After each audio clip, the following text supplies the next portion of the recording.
My name's Morgan. Growing up, the difference between me and my twin sister Vivian was like night and day. She was the golden girl, and well, I wasn't, not even close. Our dad, Douglas, a stern university professor with steel gray eyes that could freeze you in place, had his life's work tied up in thick economic textbooks and prestigious lectures. Meanwhile, our mom, Evelyn, was the quintessential housewife dedicated to her perfectly maintained home and family, constantly pushing us to follow in her meticulously planned footsteps. From as early as I can remember, being at home felt more like sitting through a never-ending critique session, where every choice I made was examined under a microscope of disapproval.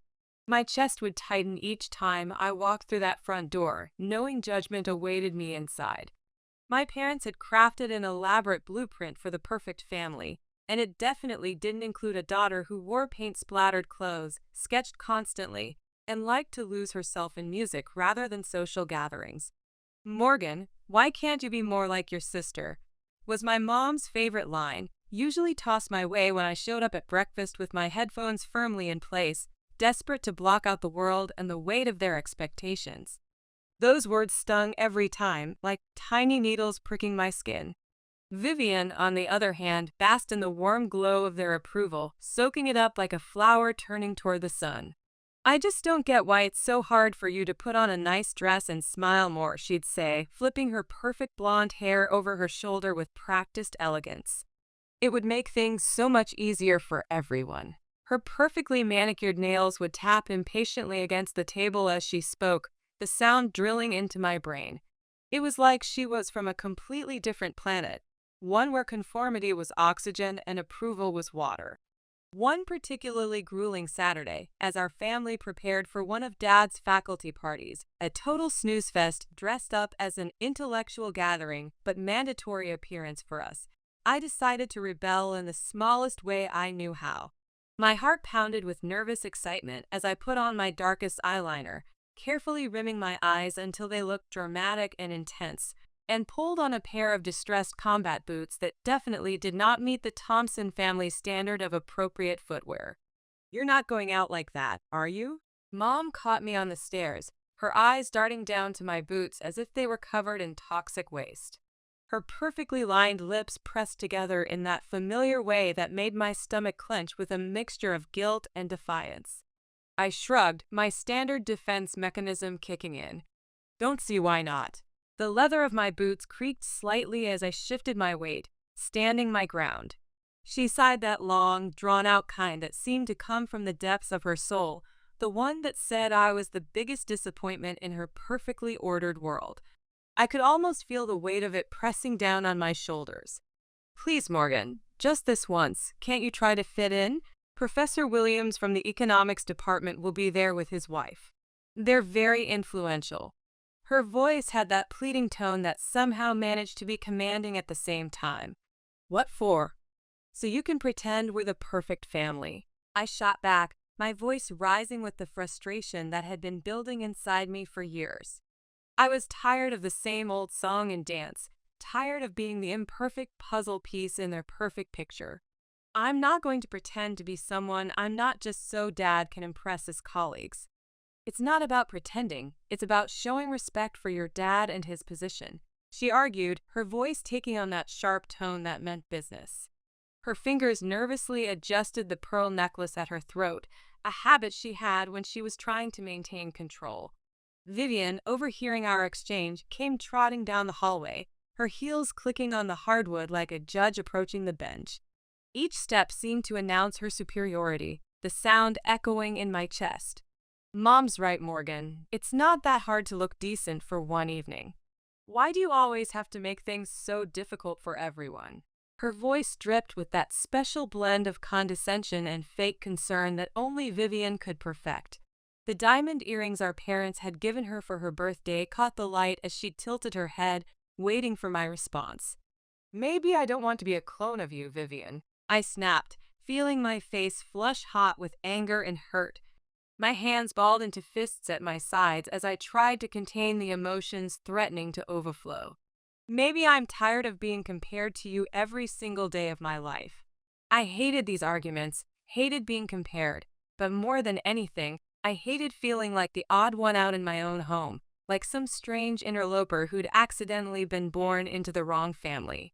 Dad appeared at the bottom of the stairs, his brow furrowed in that way that made everyone instantly fall silent.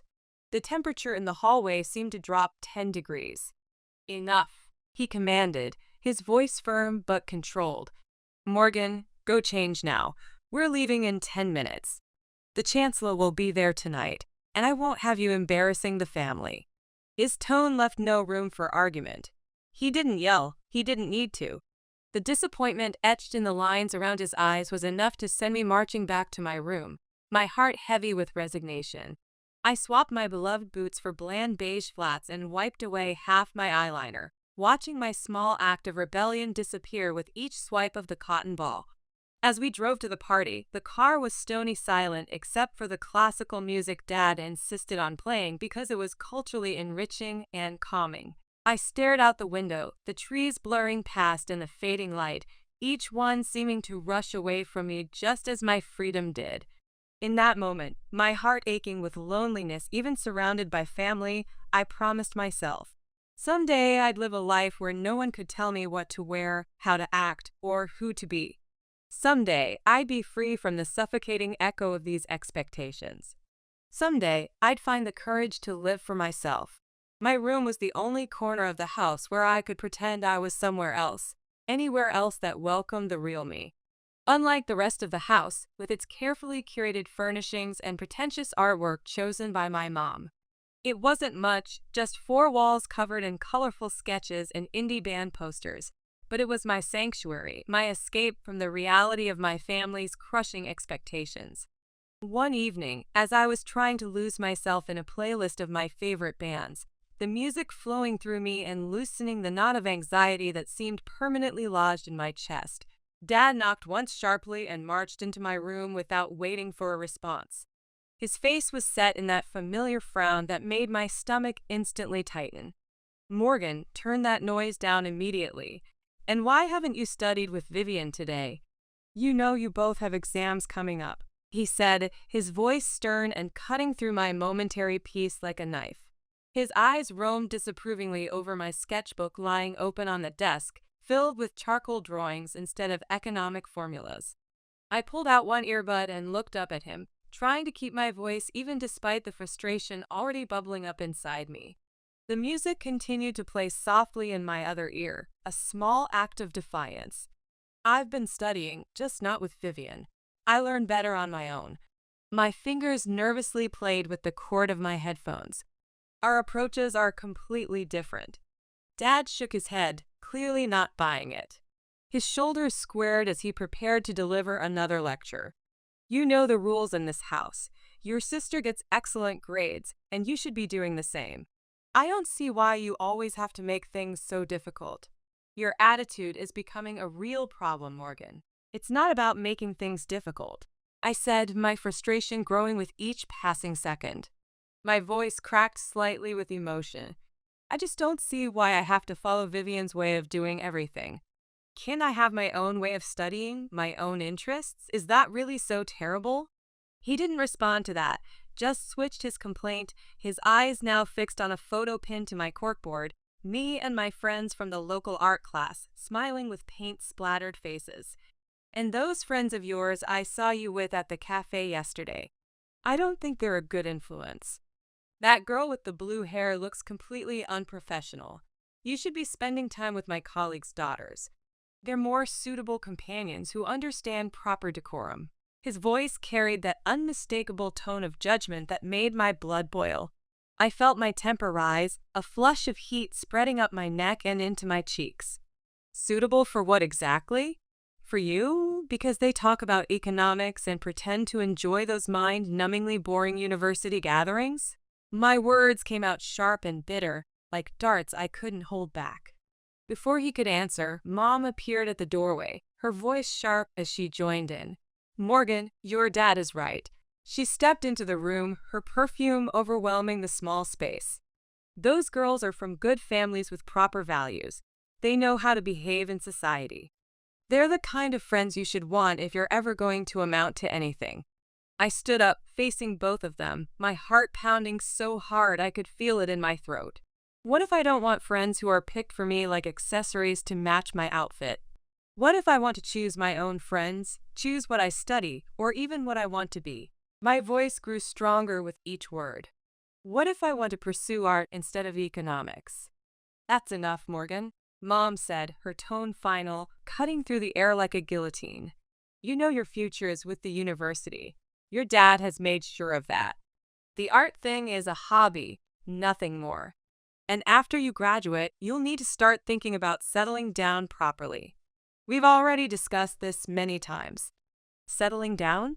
The words hung in the air like a life sentence, heavy and suffocating.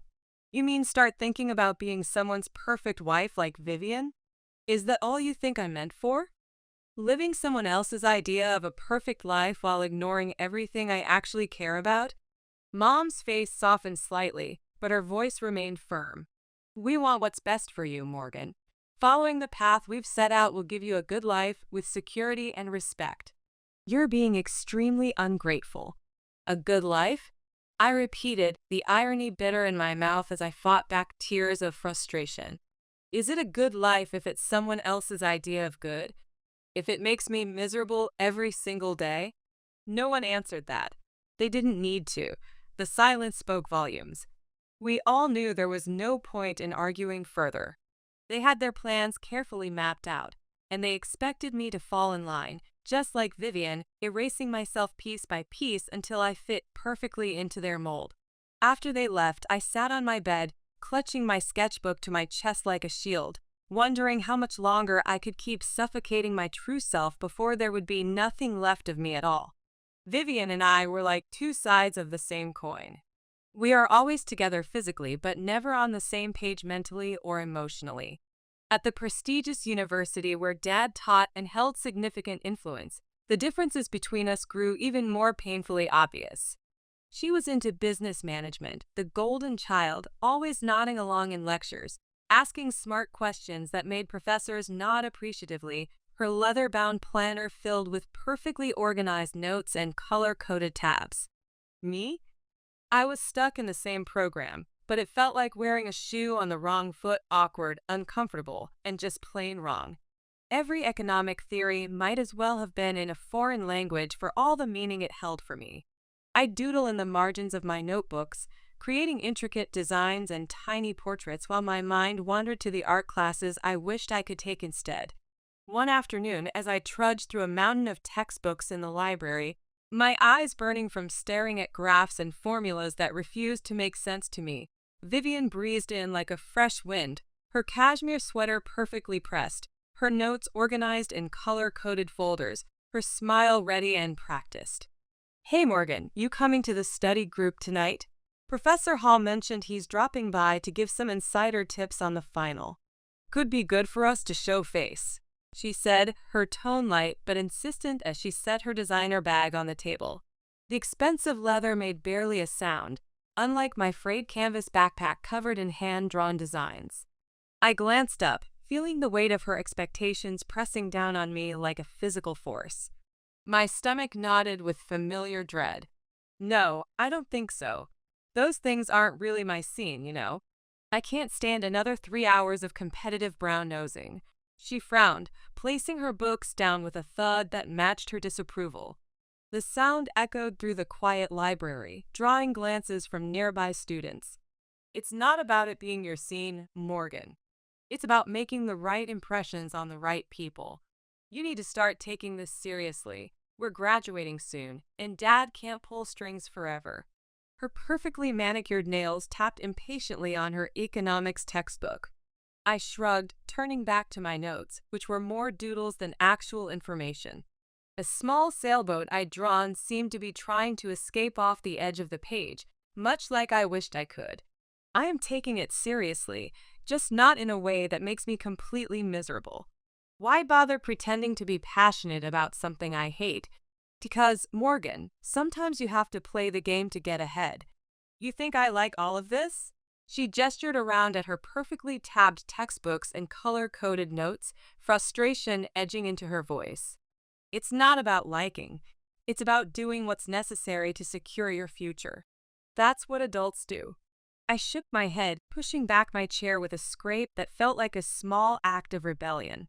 Well, maybe I'm tired of doing what's necessary according to everyone else's definition.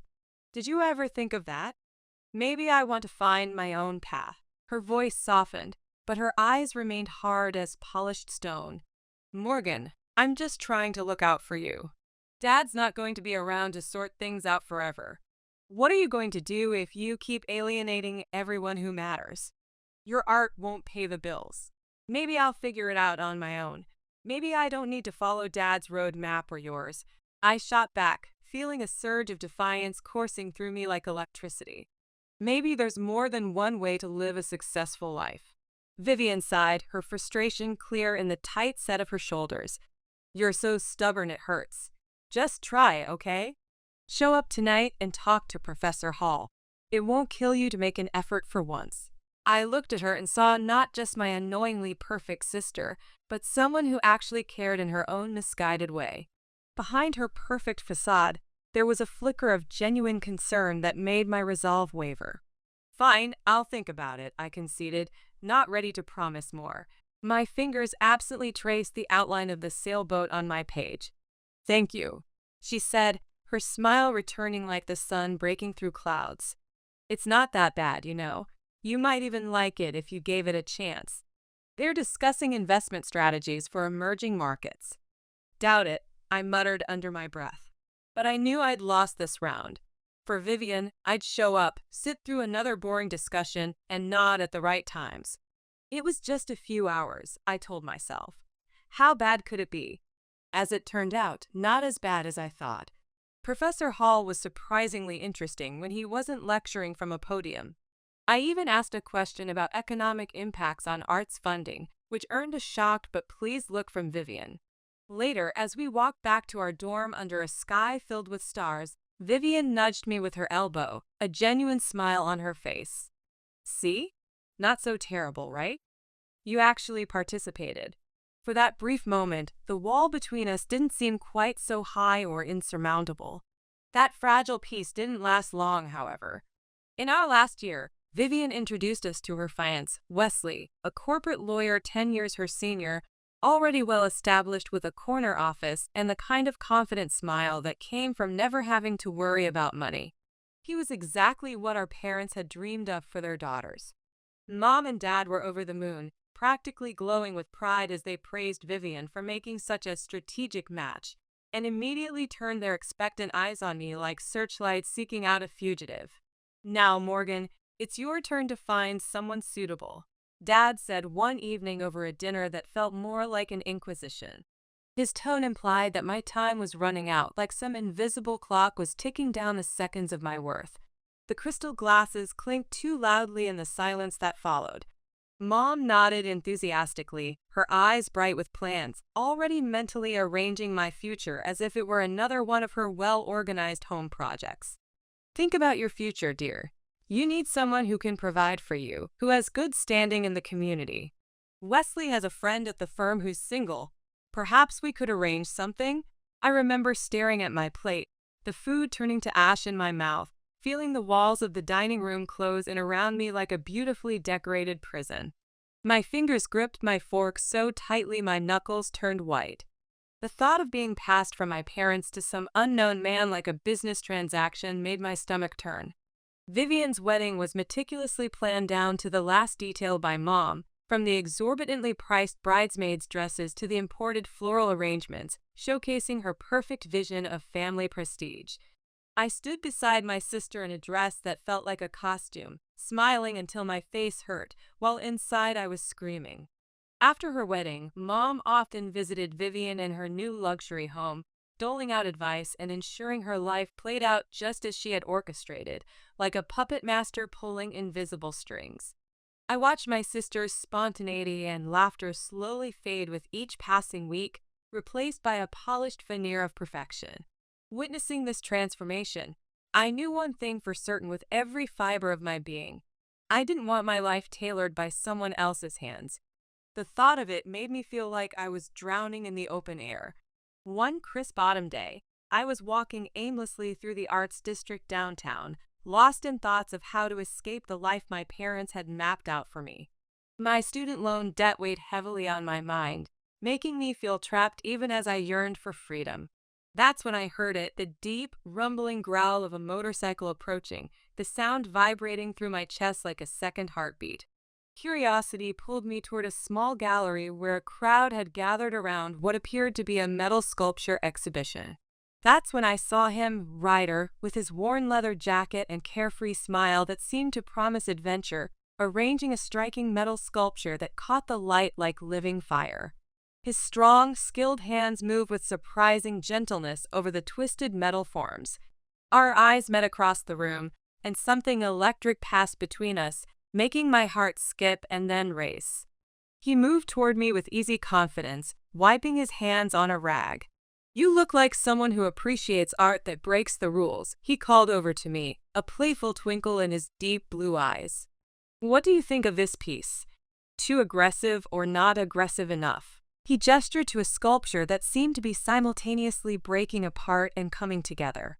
I hesitated, glancing from the fascinating metalwork to his face, noticing the small scar above his eyebrow and the intensity in his gaze. What did I have to lose by talking to him? "It's passionate," I replied, my voice stronger than I expected. "Like it's fighting to break free from something. I really like how the metal catches the light, makes it seem alive somehow." His face broke into a genuine smile that transformed his features. Exactly what I was going for. Most people just see the chaos, not the intention behind it. He extended his hand to me. "I'm Ryder. These are my pieces." "I'm Morgan," I replied, feeling a blush warm my cheeks as our hands touched. His palm was rough with calluses, honest hands that created rather than just theorized. After the show closed, he offered to show me his workshop. "It's not far from here. I've got some pieces in progress that don't fit the gallery's commercially viable requirements." He made air quotes around the words, his disdain for artistic compromise clear. "I'd like that," I said, surprising myself with my boldness. Climbing onto the back of his motorcycle later that evening, I felt a rush of adrenaline as we sped away from the gallery, from expectations, from the life I was supposed to want.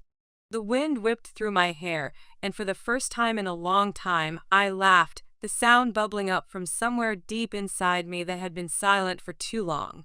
Ryder shouted something about showing me his world, and I held on tighter, my arms wrapped around his solid warmth, not wanting this moment of pure freedom to end. His workshop was an old converted warehouse space, filled with metal sculptures in various stages of completion. Sparks flew as he demonstrated welding techniques, the fire reflecting in his eyes as he shaped metal with the same passion I felt when drawing. Over pizza ordered from a local place, Ryder told me about his life as a welder turned metal artist, his passion for motorcycles he customized himself, and his love for open roads and unlimited horizons. "Don't you get scared living like this?" I asked, my voice barely above a whisper, my eyes taking in the unconventional beauty of his living space, half workshop and half home. "Without a safety net? Scared?" He looked up, his expression thoughtful. "No, it's thrilling. You never know what's around the corner, what you might create tomorrow, who you might meet." His eyes held mine intently.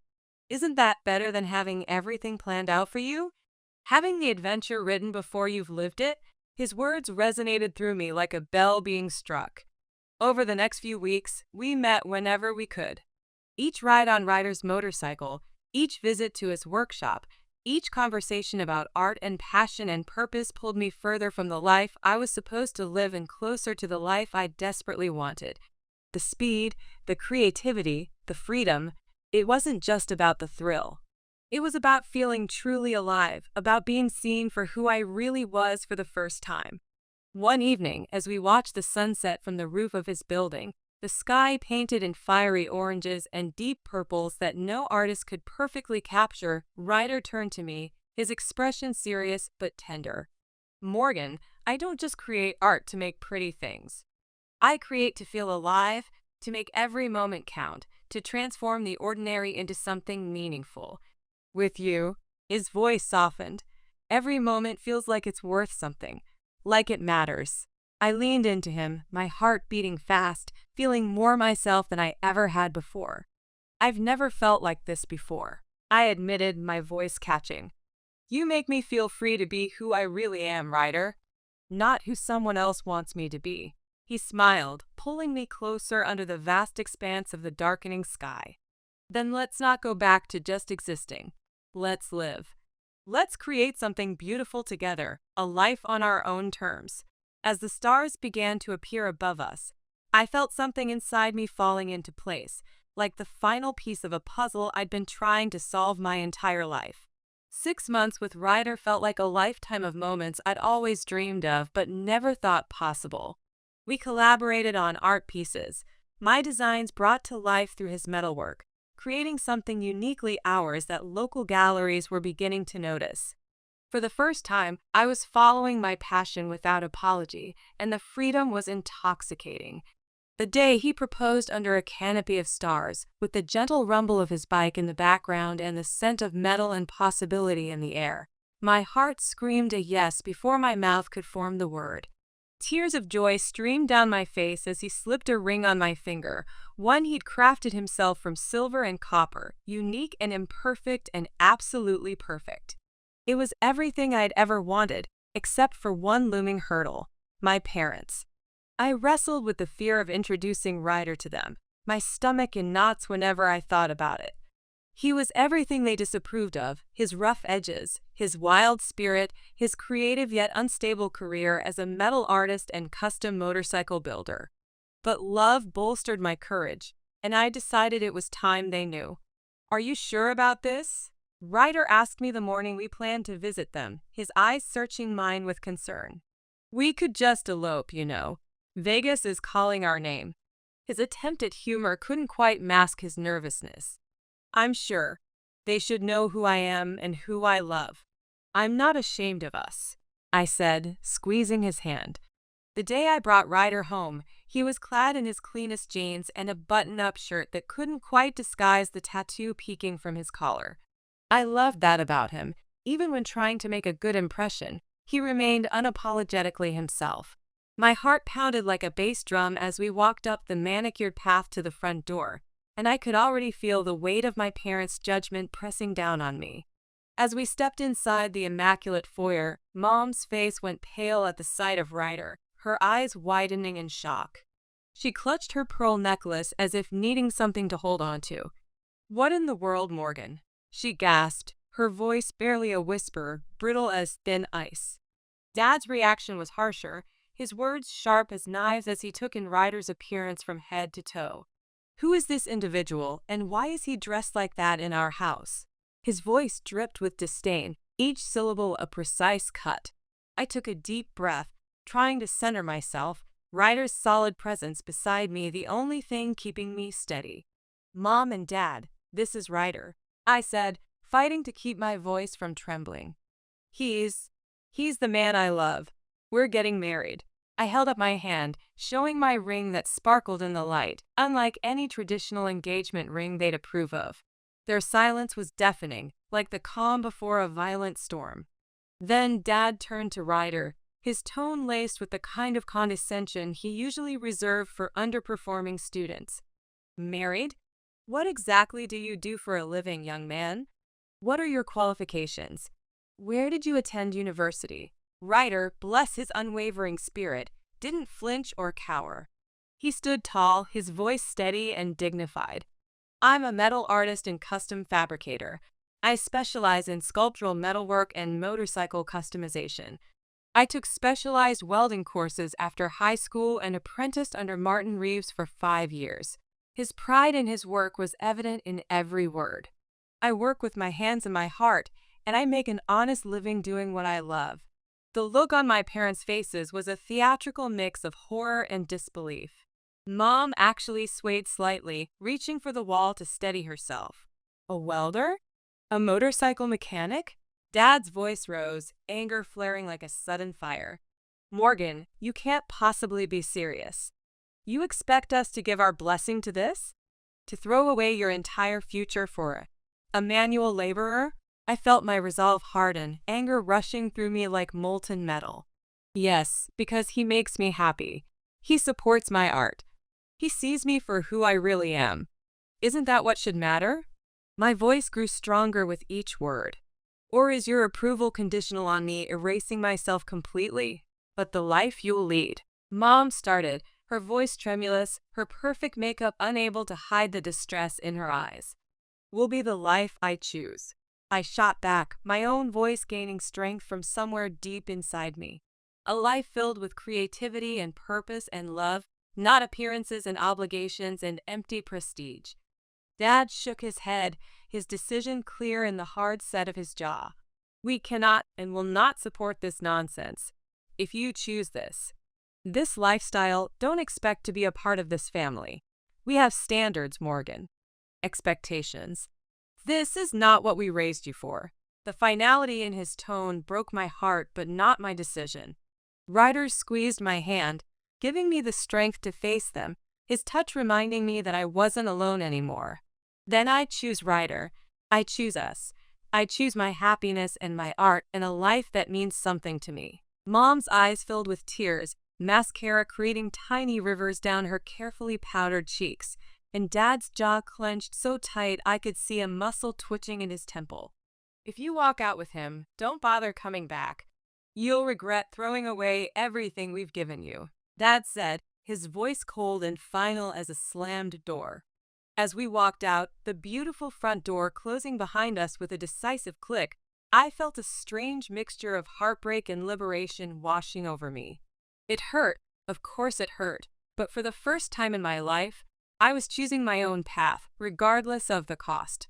Walking away from my parents' house with Ryder, my heart was a chaotic mess of emotions, gut-wrenching pain, unexpected relief, terrifying excitement, and paralyzing fear all tangled together like the wire sculptures in Ryder's workshop. The night air felt different somehow. Each breath I took seemed more meaningful, like each inhale was a step further into a new life I was creating rather than accepting. We rode in silence for a while, and the only sound was the steady roar of the motorcycle beneath us and the rushing wind that caught my tears and carried them away. The vibration of the engine thrummed through my body, matching the tremble in my hands as the reality of what had just happened began to sink in. When we finally stopped at a small diner on the outskirts of town, one of those 24-hour places with neon signs and faded leather booths, Ryder turned to me, his face serious, his eyes searching mine. The orange glow from the diner's sign cast unusual shadows across his worried features.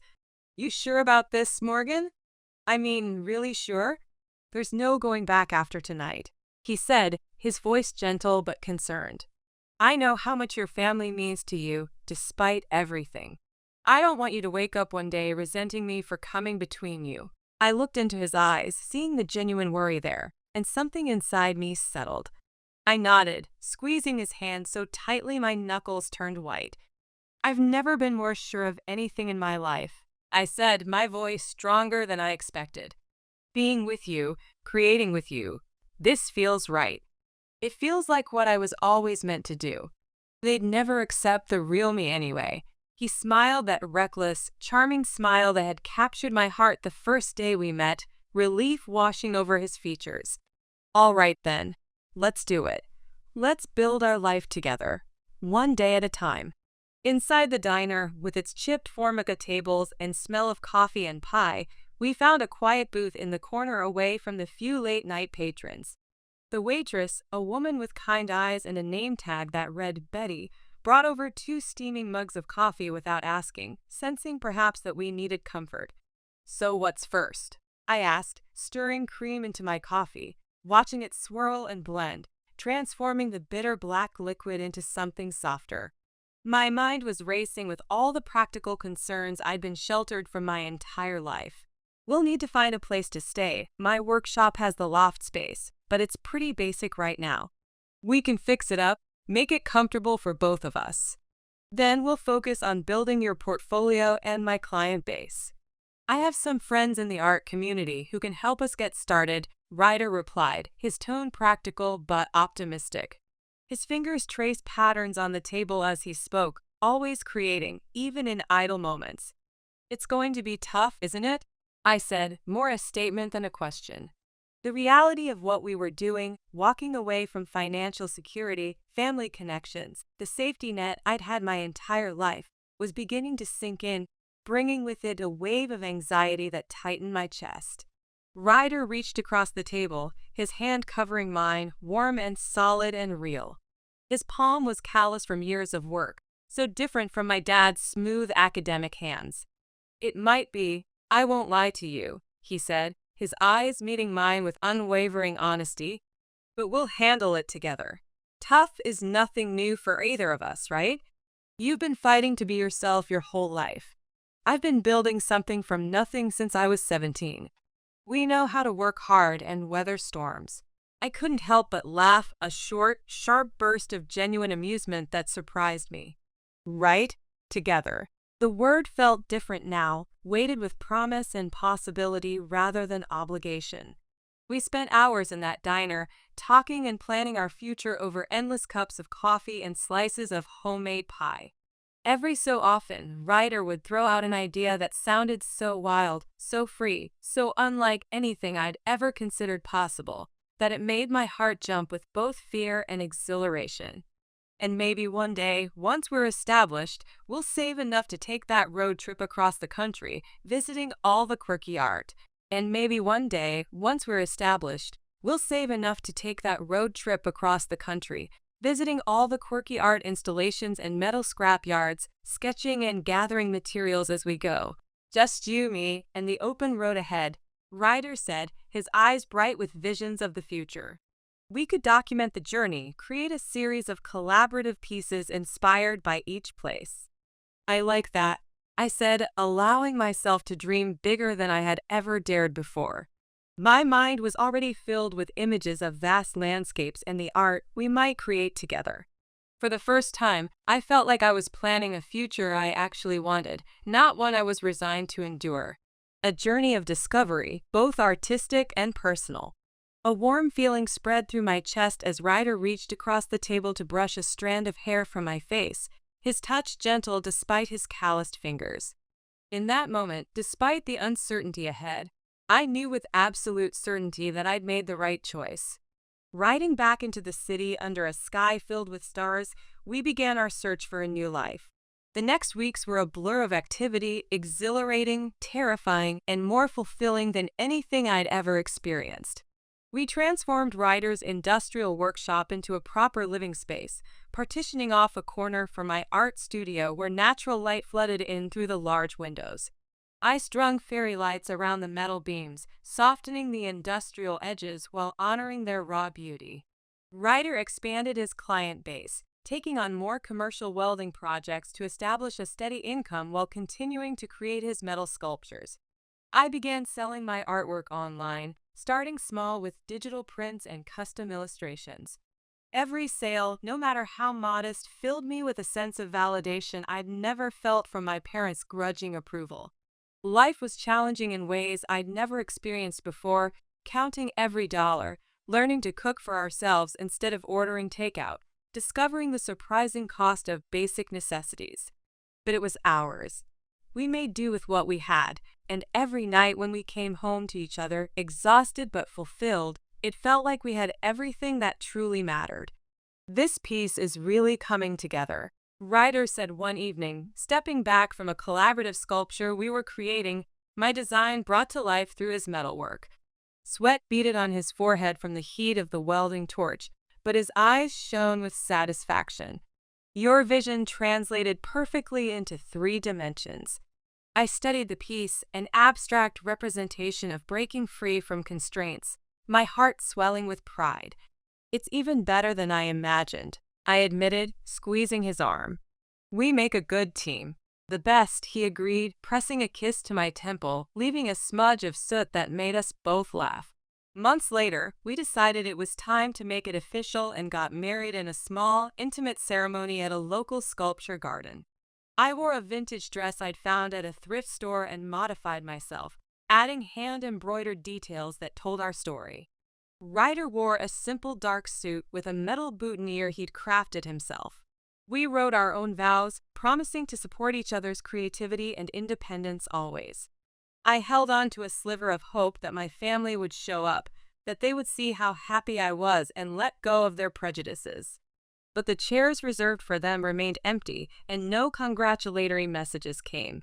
The absence stung, a hollow feeling in my chest that I couldn't completely ignore. Despite the sting of their absence, the day was perfect because it was ours. Ryder's mother, Fiona, cried happy tears as she welcomed me into her arms. I always knew Ryder would find someone special, she whispered, her embrace warm and genuine. Someone who sees the world the way he does, full of possibilities and beauty in unexpected places. Over time, I grew incredibly close to Fiona. She welcomed me with open arms, calling me her daughter-in-law from the very beginning, filling the emotional gaps left by my own family's rejection. Her small house became a second home to us, a place where creativity was celebrated rather than dismissed. You know, I wanted to be an artist once, she confided one afternoon as we sat in her garden, sipping tea and sketching the wildflowers she refused to tame. Life had other plans, but watching you and Ryder create together, it heals something in me I thought was long broken. Things were finally looking up for Ryder and me professionally too. After he completed additional specialized training and became a certified underwater welder, his income shot up dramatically to $150,000 a year. The dangerous but highly skilled work took him away for short periods, but the financial security it provided was transformative. That change made a world of difference. We managed to buy a modest townhouse in a vibrant, artistic neighborhood, the kind of place with community gardens and weekend art walks, where creativity flourished and conformity wasn't the highest virtue. It wasn't my parents' definition of success, but it was everything I'd ever wanted. I started working as the creative director at Ryder's growing metal art business, combining my design skills with his technical expertise. We hired 2 apprentices, and I found unexpected fulfillment in mentoring young artists, helping them find their voice just as I had found mine. It wasn't just a job. It felt like I was part of something meaningful, supporting the man I loved while building our creative vision together. On weekends, we'd escape the city on his motorcycle, roaring through winding roads and taking in breathtaking views of mountains and forests. Those moments with the wind in my hair and Ryder's solid warmth against my back were pure bliss, a freedom I'd once only dreamed about, now a regular part of my life. "You're smiling," Ryder shouted over the roar of the engine during one such ride, glancing back at me briefly. "I'm happy," I called back, tightening my arms around his waist, feeling the rumble of his laugh against my chest. The simple truth of those words nearly overwhelmed me with their intensity. Living nearby, Fiona became a frequent visitor to our home, often bringing plants for our small garden or unusual metal pieces she'd found at yard sales that Ryder might incorporate into his work. One such afternoon, while Ryder was in the workshop behind our house finishing a commissioned piece and I was fixing us some coffee in our sun-drenched kitchen, she arrived looking uncharacteristically troubled. "There's been some ugly news making the rounds," Fiona said as she settled down at our kitchen table, her usual warm smile absent. "Something about a professor at Westfield University involved in a harassment scandal. I heard it on the radio on my way over." My heart skipped several beats, a cold wave washing over me despite the warm spring air flowing through the open windows. "Oh?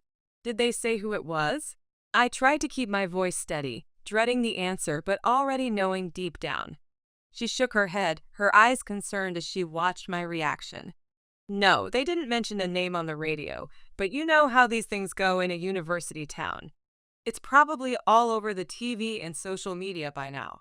She reached across the table to squeeze my hand. "I know that's where your father teaches. I'm sorry if I've upset you." Nodding, I flicked on the television in the adjacent living room, tuning into the local news. My hands trembled slightly as I adjusted the volume. Sure enough, there was a report on the scandal, and as I had feared with a sick sense of inevitability, my dad's face appeared on the screen. The anchor detailed multiple accusations against him from female graduate students spanning years, and I felt a cold wave of disbelief and yet strange validation wash over me. "The university has placed Professor Douglas Thompson on administrative leave pending investigation," the reporter stated, her voice professionally neutral. multiple students have come forward as part of the growing Me Too movement on campus. Turning off the TV, I sat down heavily, trying to process the news, memories flooding back of comments I'd heard him make over the years, interactions I'd observed that had made me uncomfortable, but that I'd been taught to ignore. The coffee I'd been brewing boiled over on the stove, filling the kitchen with a burning smell that matched the acid churning in my stomach. Ryder came in, wiping his hands on a rag, and saw my face. His brow immediately furrowed with concern as he moved quickly to my side, turning off the stove as he passed. "What's wrong, Morgan?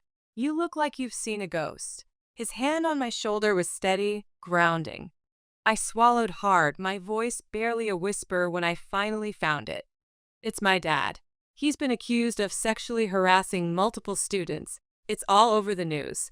The words felt foreign in my mouth, shameful yet not surprising.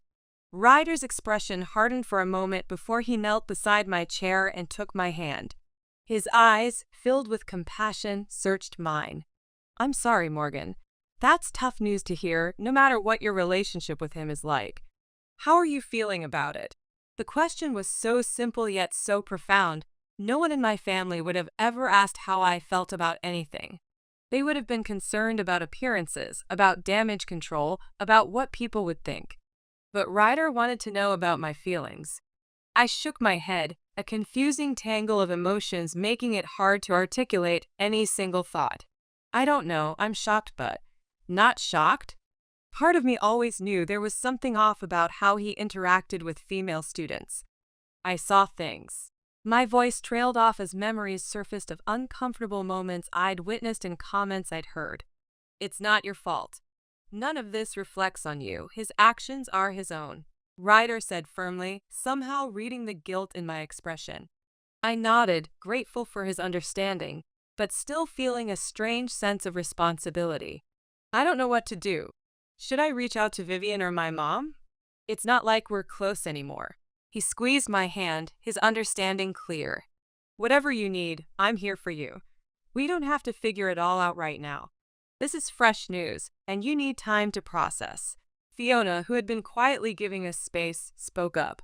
"Sometimes the hardest part of having a difficult family is knowing when to engage and when to protect yourself. There's no right answer here, Morgan. I decided to wait and see how things unfolded before making any moves. Part of me felt I should reach out, offer support to my mom at least, but another part, the part that remembered years of criticism and conditional love, held back. Whatever decision I made, I knew I'd have Ryder by my side, and that was the reassurance I needed to face whatever came next. Life had settled into a fulfilling rhythm until that unexpected afternoon at the gallery where we were showcasing our collaborative work. The exhibit was our most ambitious yet, a series of pieces exploring transformation and rebirth that combined my paintings with Ryder's metalwork. As I was explaining the concept behind a particularly emotional piece to an interested collector, a familiar car pulled into the parking lot visible through the gallery's front windows. I hadn't seen my parents in over 2 years, and the sight of them stirred up a turbulent mix of emotions I thought I had put to rest.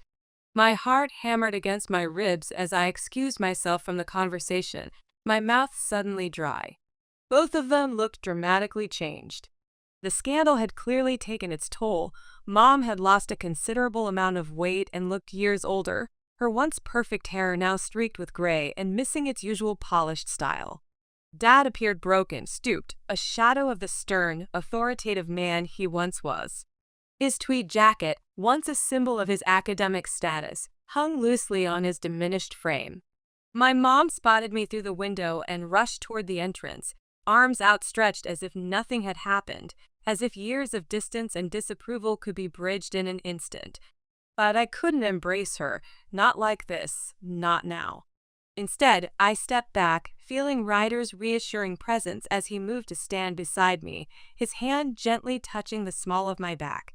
"Morgan, oh Morgan, it was so hard to find you," Mom said, her voice cracking with emotion, her eyes darting around the gallery with a mixture of confusion and disdain at the experimental artwork surrounding her. "We've been looking for you everywhere." Dad, ever the man to cut to the chase, spoke up, his voice harsh and bitter where it had once been commanding. I was accused unfairly, you know. These girls exaggerated everything. I went to your sister's husband for legal help, but that bloodsucker wanted a fortune up front.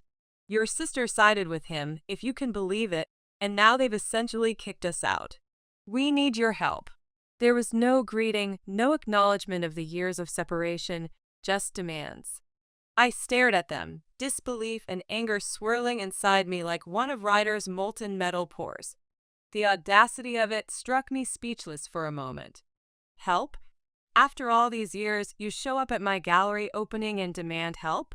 My voice was surprisingly steady despite the trembling in my hands. You didn't even say hello. We have nowhere else to go. Mom's voice was desperate, tears welling in her eyes as she clutched her designer handbag like a lifeline.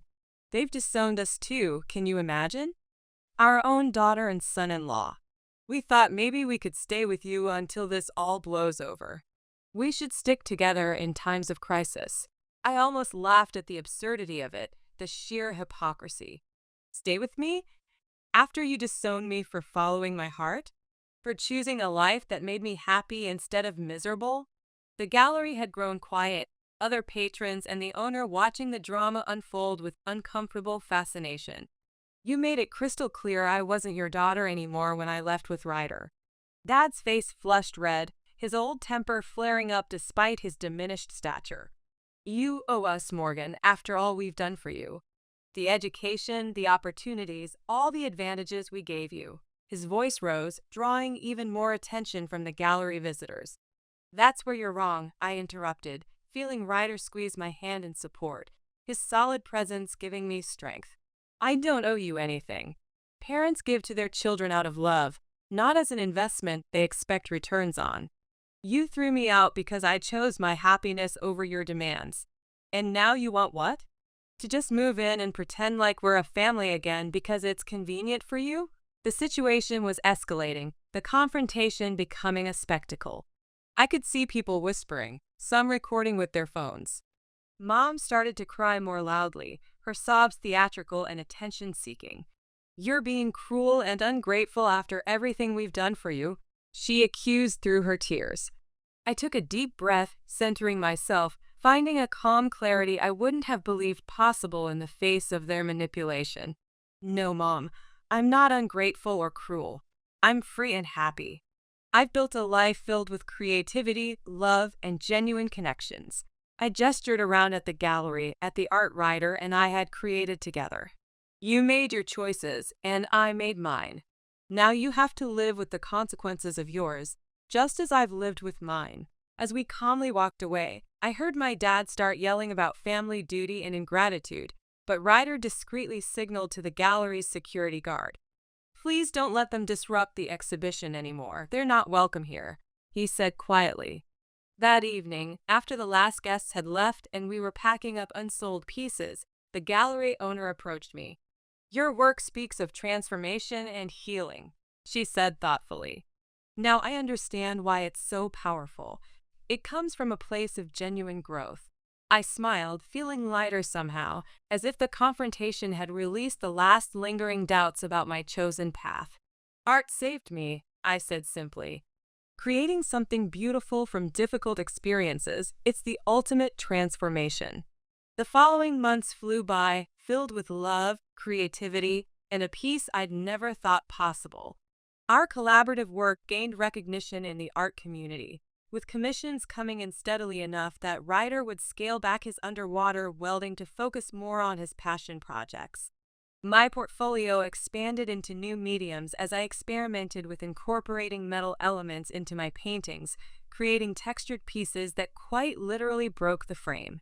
On a perfect spring morning, we welcomed our son into the world, a beautiful, curious baby with Ryder's thoughtful eyes and, already, my creative spirit. We named him Phoenix, a symbol of rebirth and new beginnings for our growing family. Fiona doted on him endlessly, filling our home with handmade toys and children's books about art and adventure. My parents never came back after that day in the gallery. I heard through mutual acquaintances that they'd moved to a smaller town where Dad found work at a community college, their social standing irreparably damaged. Vivian occasionally sent formal Christmas cards with photos of her perfect-looking family, but the warmth of real connection was absent from the glossy prints. But our home was filled with a different kind of family, friends, fellow artists, Fiona, and the apprentices who had become like younger siblings to us. We created a space where creativity was nurtured, where authenticity was valued above appearance, where love was unconditional. As I watched Ryder gently showing Phoenix how metal catches the light, the baby's delighted laughter filling our sun-drenched living room, I felt a profound sense of gratitude wash over me. The path hadn't been easy, choosing yourself rarely is, but it had led me here, to this moment of pure, unscripted joy. "What are you thinking about?" Ryder asked me, looking up to catch me watching them, a soft smile on his face. "Just that sometimes you have to break away from what's expected to find what's meant for you," I replied, joining them on the floor. "That the hardest choices often lead to the greatest happiness." He nodded, understanding as always. "And that family is something you can create, not just something you're born into." "Exactly," I agreed, watching Phoenix reach for a colorful mobile rider had crafted from recycled metal pieces. "We're creating something beautiful together, not just art, but a life. On our own terms." As the afternoon sunlight streamed through our windows, catching on the metal sculptures that dotted our home and turning them into things of magic and wonder, I knew with absolute certainty that I had found my true path. Not the one that had been mapped out for me, but the one I had dared to forge for myself.